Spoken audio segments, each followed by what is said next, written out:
Assalamualaikum warahmatullahi wabarakatuh. Kami dari kelompok 3 kelas C6 Perencanaan SDM Angkatan 2018 akan memaparkan beberapa materi. Yang pertama, pendekatan-pendekatan dalam mengaitkan strategi dan MSDM oleh Saudari Elvira Siruna. Yang kedua, proses peramalan sumber daya manusia oleh Saudari Amalia Tiffany. Yang ketiga, proses manajemen suksesi bagi karyawan oleh Saudari Siti Indah Permatasari.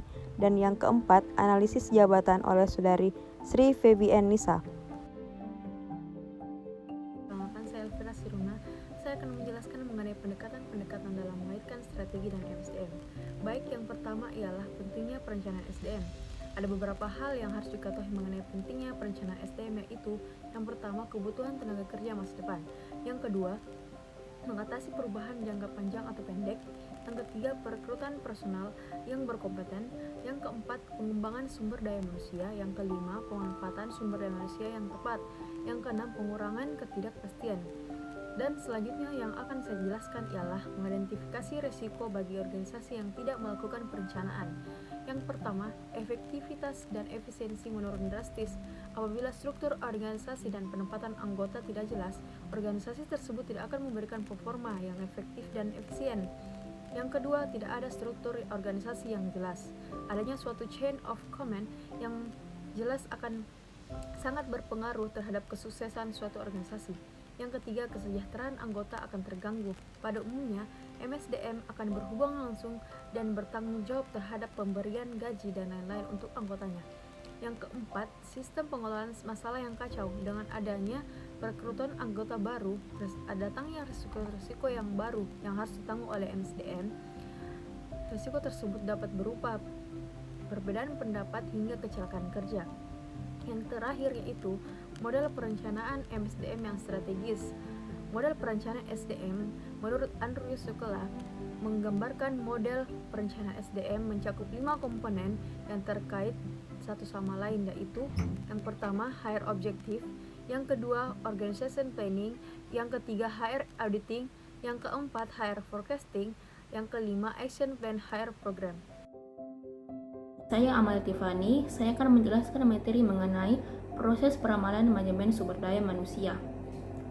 Peramalan atau forecasting manajemen sumber daya manusia adalah sebuah upaya untuk memperkirakan kebutuhan tenaga kerja organisasi di waktu yang akan datang.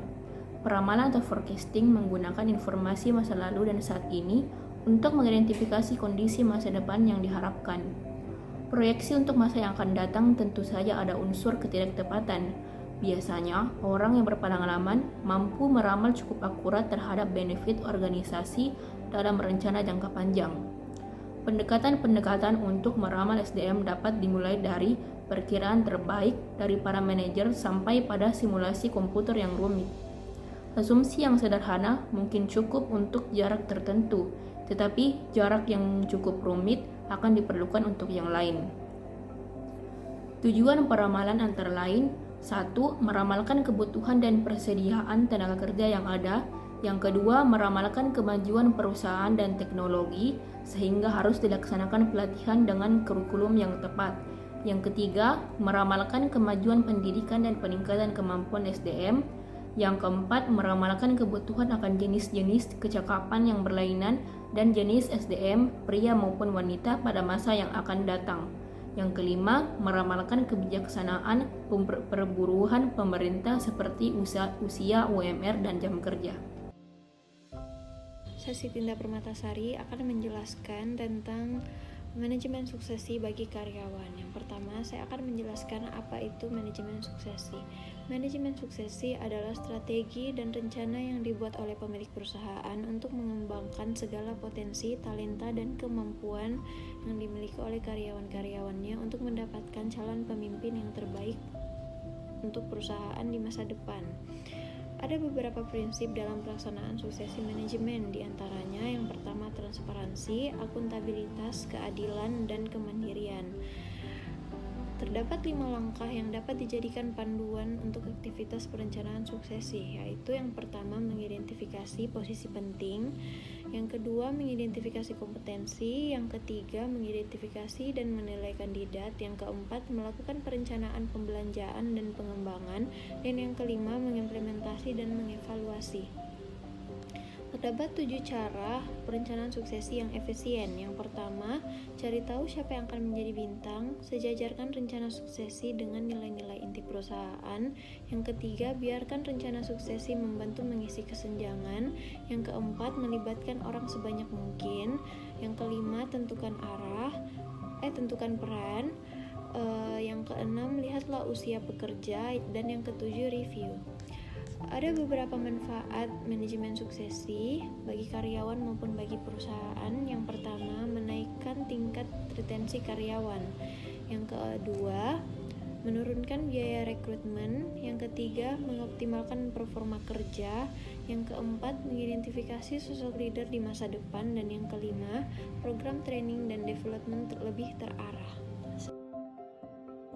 Nama saya Sri Febi Anissa. Saya akan menjelaskan mengenai analisis jabatan. Analisis jabatan merupakan sebuah kegiatan mengumpulkan informasi yang digali melalui pertanyaan tertentu yang berhubungan dengan suatu jabatan dan juga pekerjaan dengan persyaratan tertentu. Pertanyaan dalam analisis jabatan antara lain, yang pertama yaitu what, menanyakan tentang apa yang dikerjakan pada jabatan tersebut.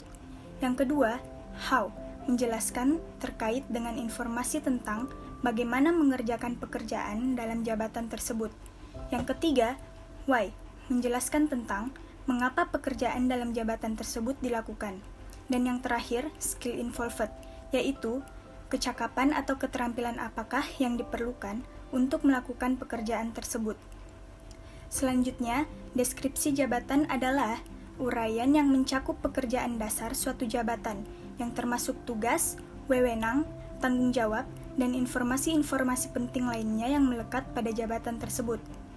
Tujuan utama deskripsi jabatan adalah mengumpulkan data pekerjaan yang berkaitan dengan jabatan yang bersangkutan dan untuk pengiklanan perekrutan karyawan yang berbakat. Kemudian, spesifikasi jabatan adalah pernyataan tertulis tentang kualifikasi pendidikan, tingkat pengalaman, kualitas khusus, keterampilan fisik, emosional, teknis, dan kemampuan komunikasi yang diperlukan untuk melakukan pekerjaan, dan tanggung jawab yang terlibat dalam pekerjaan. Nah, itulah tadi pemaparan beberapa materi dari kelompok kami. Semoga teman-teman dapat memahami materi yang kami bawakan serta bermanfaat. Terima kasih atas perhatiannya. Wassalamualaikum warahmatullahi wabarakatuh.